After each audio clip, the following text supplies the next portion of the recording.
I actually studied economics, Rachel, and business and politics and philosophy, and I think I'm probably more qualified than you to be Chancellor. This is like a very bad episode of The Apprentice where wannabes with little experience cock up pretty straightforward tasks. Where's Claude when you need him? Rachel, you're fired. Rachel Reeves just got exposed as a fraud and people are demanding her resignation. Turns out, Starmer isn't the only one in the Labour Party who's fond of lying. Our beloved Chancellor lied through her teeth time and time again, and now this final act of dishonesty might just put an end to her career. As the nation braces for the huge consequences of her nonsensical budget, the truth comes, revealing that she has no right to budget her own finances, let alone the finances of an entire country. Make no mistake, this isn't the first time she has hidden the truth. Labour is notorious for their shady tactics and false promises, and we've seen nothing but broken promises in this term. So, what is the huge scandal that might get Rachel Reeves fired? Is it really so bad that people are demanding her resignation? And more importantly, what other lies and nightmares has she hidden from us? Rachel Reeves says that she's not satisfied. Well, neither are we. Am I satisfied with the numbers published today? Of course not. I want growth to be stronger, to come sooner, and also to be felt by families right across the country. She's our Chancellor. She claimed to be an economist, but the only thing in my view she was being economical with was with the truth, and that's to put it kindly. From the very start, Rachel Reeves has just told us stories and promised things she has been unable to deliver. Our Chancellor, who has earned the nickname of Robber Reeves, has almost ruined the British economy. The numerous policies and decisions she has made till now have all brought in horrible consequences, and all of this was hidden from us. What are her true intentions? Well, they've been exposed. And more importantly, her biggest lie that might cost her the job is out for everyone to see. Really, nobody expected it to be this bad. It's one thing to be incompetent, but to deceive people like this is unacceptable. Being economical with the truth is a huge understatement. She has been bankrupt in the honesty department.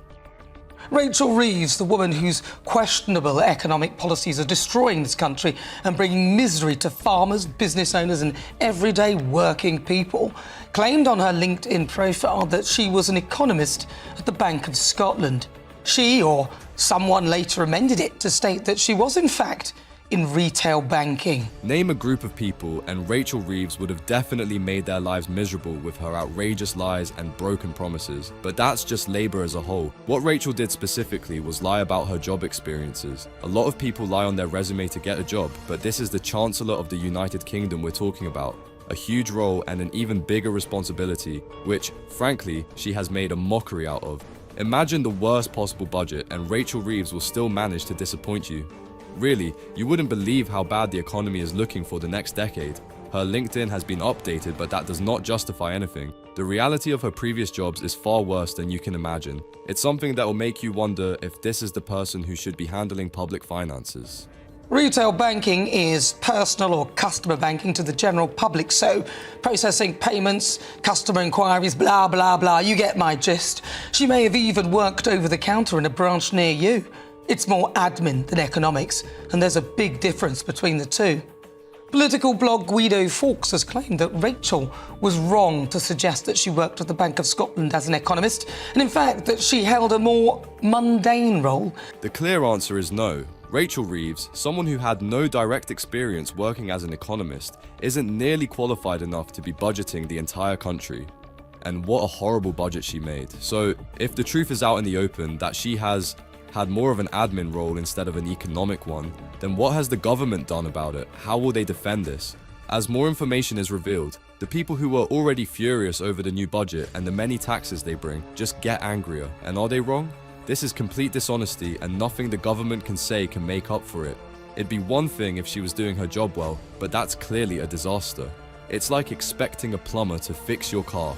Good go towards explaining why she and her front bench pals have concocted one of the worst, most counterproductive budgets devoid of any reason or common sense, destroying any opportunity for growth with repercussions that anyone who has run a business could foresee, but not Rachel. It's depressing to say the least. The fact is, she is way out of her depth and has no idea what she's doing. All that talk about wanting to focus on growth and making our lives easier was all just a lie. Labour pledged a lot of things and most of it was just to win votes, and now they couldn't care less about any of us. The taxes they have prepared for you, along with the inflation and an already struggling economy, will make your life worse. The cost of living in Britain is about to go up and none of us get a say in it. People are not happy about it and they are demanding her resignation. Some are much more harsh with their words than others. I actually studied economics, Rachel, and business and politics and philosophy, and I think I'm probably more qualified than you to be Chancellor. This is like a very bad episode of The Apprentice where wannabes with little experience cock up pretty straightforward tasks. Where's Claude when you need him? Rachel, you're fired. If a simple journalist is more qualified than the government official responsible for fixing this nation's economy, what does that tell you about the direction we're headed in? Things are looking bleak and the consequences of this budget are starting to show up. This budget has been the single most disastrous economic plan we have seen in recent memory. What's worse is how Rachel Reeves keeps shifting the goalposts. One day she complains about needing billions to fix the economy. The next day she says there's even more money needed. It's a ripple effect and many businesses, small or big, are starting to take extreme measures. A lot of people are, if we move from inheritance tax, all right, well, what about the national insurance hike? Now that has, big businesses like the bosses of Asda and other big companies are saying, look, this is going to cost us millions, and so we're going to have to reduce our intake in staff, but yet it's not being applied to public sector workers.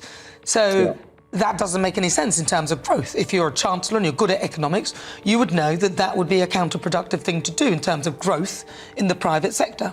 The public sector workers are getting inflation-busting pay rises, and private companies, on the other hand, are getting hammered with more taxes. Not only that, she has a problem with Elon Musk as well. That's right, Labour doesn't like the richest man in the world. Try and connect the dots since Rachel Reeves clearly can't. If companies are being taxed so much for every employee they have, of course they're going to reduce the number of employees. So who's going to deal with the loss of jobs? It's you and I, the common British people.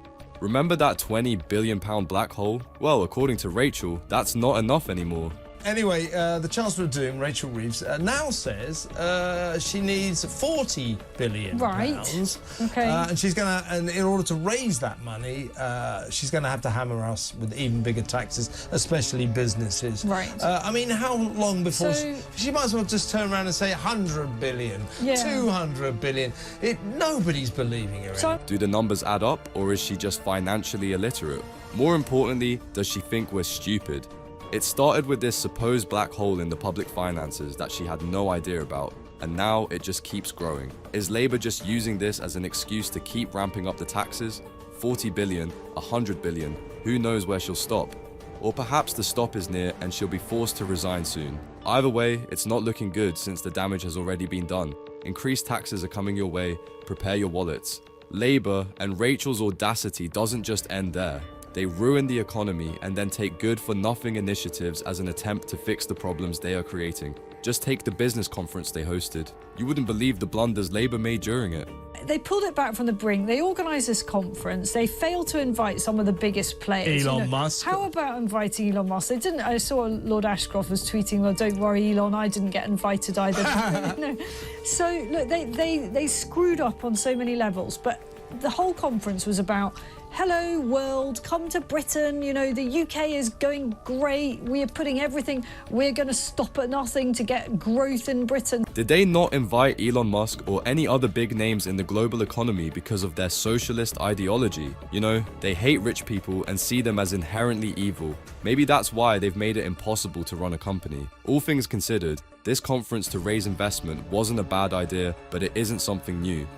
This conference happens every year. The message Rachel Reeves tried sending to the world was admirable. Britain is a great place to invest. Sadly, the reality is much different, and immediately after the conference, Rachel sent the exact opposite message to us. But now we're back to just everybody brace yourselves because you're going to be absolutely clobbered on tax. And it's not just normal householders that's going to be clobbered on tax, those who are trying to just make ends meet, you know, by doing an honest day's work. We're actually also going to break our manifesto pledge because we said, we the Labour Party, we said we're not going to raise national insurance But actually, it turns out now we're in power. We didn't mean that totally. Yeah. What we actually meant was we're not going to raise all aspects. This is the reality of the matter, and the government is just being two-faced with us. Is it not deception that they promised not to raise insurance tax and then did it anyway? On top of that, they tried to hide it by saying they're only raising certain aspects of it. That's just typical Labour hypocrisy, and Rachel Reeves is the perfect example of it. Yeah, exactly right. The utter incoherence of saying, invest in Britain, or here's our workers' rights bill, which will make it virtually impossible to run a company, you know, which will give all the power to the workers. Workers will be able to demand flexible work in 4 days a week. Sue you after one sue day. you after one day. In other words, to completely make businesses impotent. No investor in their right mind would think of moving to Britain under Rachel Reeves and her incompetent plans. And what else do you expect? Rachel Reeves doesn't even know how to do her own taxes. That is a rather hard pill to swallow, isn't it? To be clear, there's nothing wrong with having workers' rights, but that must be to a certain extent. Labour has blown this out of proportion. There's not enough productivity to deserve this many useless rights. In most cases, they're rather counterproductive, and that's damaging the private sector even further. I mean, businesses all over the world, so we're not going to that socialist hellhole. And then they walk out and say, it's brilliant, we've created 32,000 jobs. No, you haven't. I mean, the whole that is just an absolute fiction, and it's all in green twaddle anyway, isn't it? And subsidised industries and so on. It's the utter stupidity of doing those two things at the same time. Either our economy is struggling with the black holes Rachel Reeves keeps talking about, or things are going well. But it's incredibly stupid to try and send both the messages at the same time. Growth is plummeting, and you won't believe the useless projects they're throwing our money at. It makes Starmer and his government look like absolute idiots who have no idea what they're doing. You know, our financial whiz, the woman in charge of our economy, Chancellor Rachel Reeves.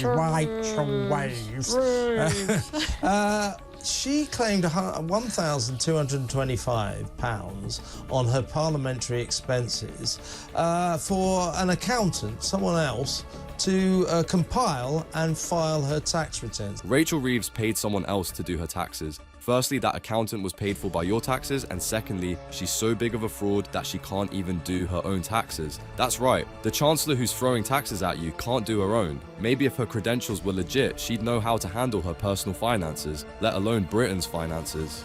Moaning, we haven't got any money, oh, it's all terrible, black holes everywhere.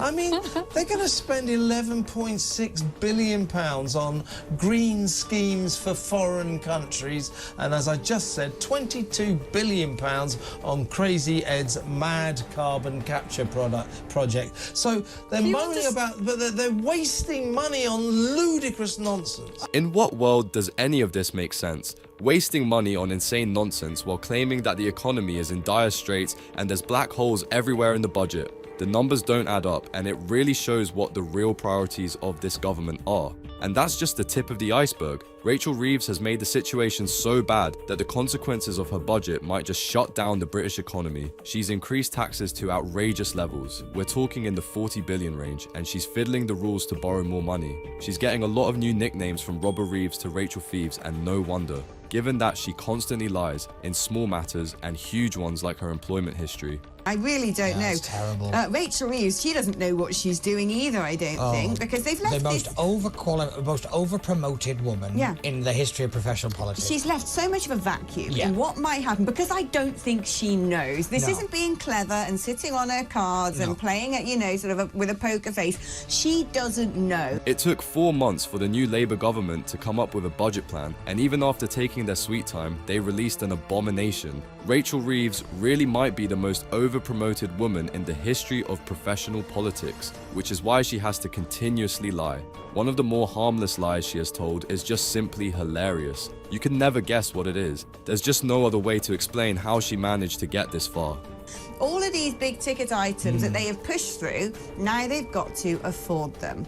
And I think this is why she's pushed the budget back so late. They have no idea She's trying to play around with the borrowing rules. After enshrining the OBR with all of these extra powers, now they're saying, oh, let's change the way we borrow and pay interest on what we borrow, which is fine, actually. I'm not against that. I'm like, good, let's get on with changing these things.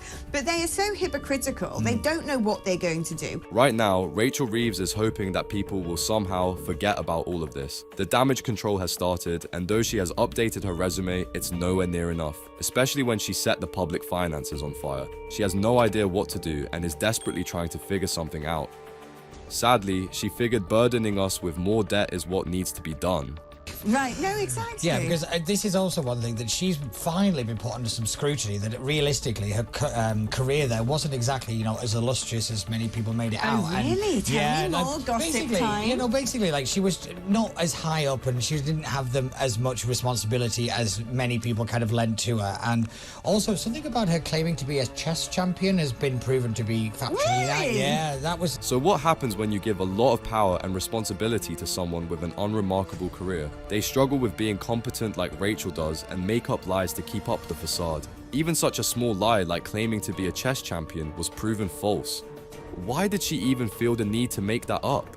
The more her shenanigans continue, the worse our country gets. Her ideological socialist motivations will end up increasing the taxes so high that the economy might just crash. But I mean, everywhere they've looked, under every rock they've tried to find this extra money, I don't think they can. No. And I think this is going to be a major problem. This is why they are waiting and treading water for as long as possible. They don't know what to do after making the pledge not to increase taxes on workers.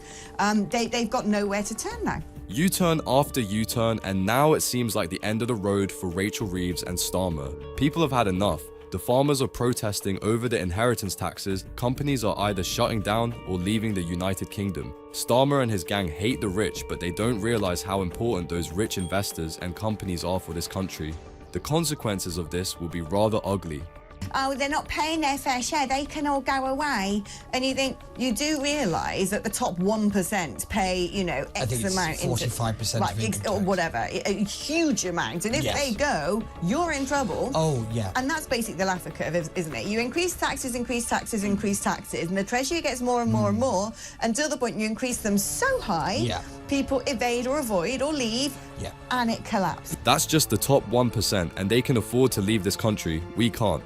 Rachel's incompetence is stifling all growth, and all of us will suffer for it. On top of all that, Rachel Reeves has been exposed as a professional liar. This scandal isn't going anywhere, and she seems to have no choice but to resign. And she should resign. We can't let the government cover this up.